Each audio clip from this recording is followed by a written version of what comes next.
De oorlog in Irak is voorbij. De puinhopen roken nog, maar de eerste bulldozers trekken het land al binnen. Nadat de Coalition Forces Bagdad eerst hebben verwoest, zijn er nu vooral Amerikaanse bedrijven die de wederopbouw van Irak mogen realiseren. Opvallend is dat deze bedrijven vaak mensen op de loonlijst hebben die afkomstig zijn uit de Amerikaanse politiek. Is hier sprake van belangenverstrengeling of is het een nieuwe globale manier van zaken doen?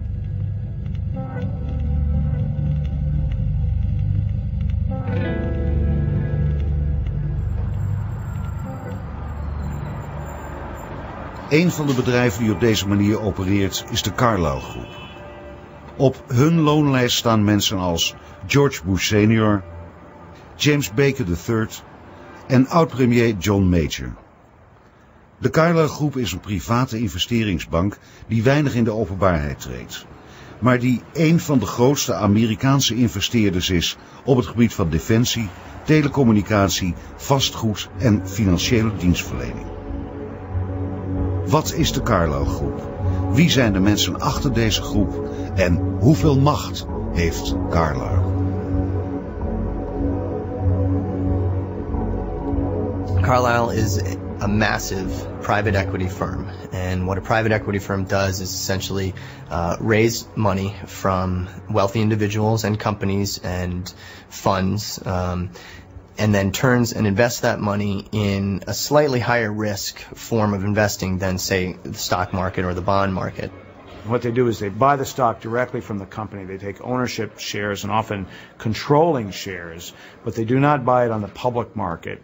And they often have control of the companies they buy, which means that they do not have to, because the companies are privately owned, privately controlled, they don't have to, they're not subject to the securities exchange laws in this country. They'll purchase the company for a fraction of what it's really worth, and then turn the company around and sell it off for a huge profit. It's called the buyout practice. The list of knowledgeable institutional investors in aerospace defense is a fairly short list. And I think it would be widely acknowledged that at the top of that list is the Carlyle Group, located here in Washington, D.C., and considered by most people to be the premier investor in aerospace defense over quite a number of years. What is new about Carlyle is the size and the dimension of their success. My understanding is they are now the 11th or 12th largest defense contractor, a multi-billion-dollar annual enterprise with an almost obscenely high profit margin. So please welcome Frank Finelli. Frank? Well, super. It's great to be here back at the conferences that are put on here. As Jerry mentioned, the Carlyle Group, we're headquartered here in Washington, D.C. It's a global private equity merchant bank, and we probably do more leveraged buyout and venture capital investing related to defense and dual-use technology than any other private equity firm in the world. The defense industry valuation will grow primarily from two factors. One is that either the size of the defense pie gets bigger, as it has been over several years, or the slice of the pie related to that particular part of the defense industry gets bigger. The Carlyle Group plays in industries and in an area that are heavily influenced by politics. And in order to do that effectively, they hire some of the best-known politicians from all over the world. The first thing is, where do the dollars go? What is the defense budget and what does it look like? This is the way it's commonly captured by the DoD controller. And there's roughly $380 billion in the FY04 defense budget that was recently submitted. They hire defense experts like Frank Carlucci or Frank Finelli. They hire politicians like George Bush Sr. or James Baker III, and they hire businessmen, a number of MBAs, Ivy League MBAs, very, very bright business people from around the world. Most people think about this topic as simply the Iron Triangle, the relationship of the Pentagon with Congress and industry. So I'm a practitioner who has been on all three sides of this triangle over the last 25 years or so, and it really has been a lot of fun. The Iron Triangle is in some ways a uniquely American phenomenon. It's the confluence of the military, big business, and politics. And the combination of these three things is something that a number of U.S. presidents in the past have warned against. In particular, Dwight Eisenhower was very upfront about warning against the possibility of creating a military-industrial complex.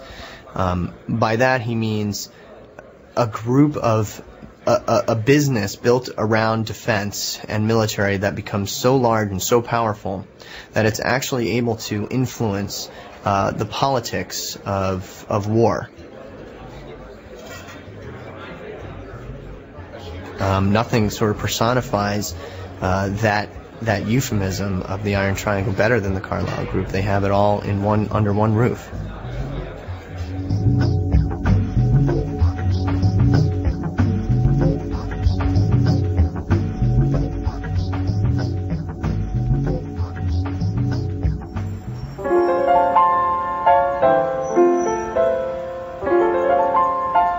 Carlyle was founded basically on a fluke. A couple of guys, this guy Steve Norris, who was a Marriott executive, got together with David Rubenstein, who was a former Carter aide. The two of them met frequently at a hotel in New York called the Carlyle Hotel. It's up on the Upper East Side. It's a beautiful, old, plush hotel. I always liked Carlyle. It sounded English. It sounded old worldly. It just seemed to have the right kind of ring to it. So it was essentially, this sort of fabricated legacy, sounding like they had a history of success and big money, old money. And ultimately, at the end of the day, no one had a better idea. But they made a very strange decision. They decided to base the company in Washington, D.C., which at the time no one could really understand because all private equity firms of this nature were based in New York. But as we talked to people about it, particularly some of the people that both David Rubenstein and I worked with, they thought we'd lost our minds, that it was too late, that what do we know about establishing a merchant banking business. I was a finance guy from Marriott, and David was a lawyer. But we had this dream to build a merchant bank, a private equity investment firm that could take capital and intermediate that capital into companies or real estate or venture capital. At the outset, we really didn't envision entirely where it might go. We saw it simply an opportunity to take advantage of Washington and the people here and the access that people had to transactions. So to base the company in Washington, D.C. was a very strange decision, but as it turned out, it proved to be an extremely successful decision because of the direction that Carlyle eventually went in, which was to play in these very heavily government-regulated industries and to use ex-politicians to sort of pave the way for them. We started buying shares of a company called Fairchild, which was here in the Washington area, because we thought it was very cheap. And what kind of company was that? It's defense business. They had a satellite business, which we thought was very attractive and undervalued. And we invested in Fairchild. At one point, we had, I think, almost 25% of the company. Mm-hmm. And it was ultimately sold, and we made an enormous amount of money. And we began to see the opportunities in that area, and which was one of the reasons why, at the end of the Reagan administration, we were very interested in Frank Carlucci.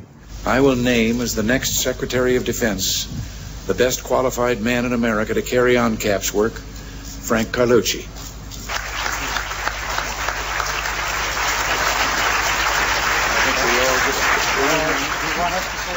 When Frank Carlucci came on board, he was coming straight from the Pentagon as Secretary of Defense. He had just, Reagan's term had just finished and Carlucci retired. He came on board and really took them in a completely new direction into defense. This was a time, bear in mind, where defense properties were worth almost nothing because the Cold War had just ended, and this huge military buildup that had taken place during the 80s had suddenly evaporated, which marked a great opportunity, and no one knew that better than Frank Carlucci, who had been in the Pentagon watching this whole trend happen firsthand. So Carlucci came on board and was able to take Carlyle 180 degrees in another direction.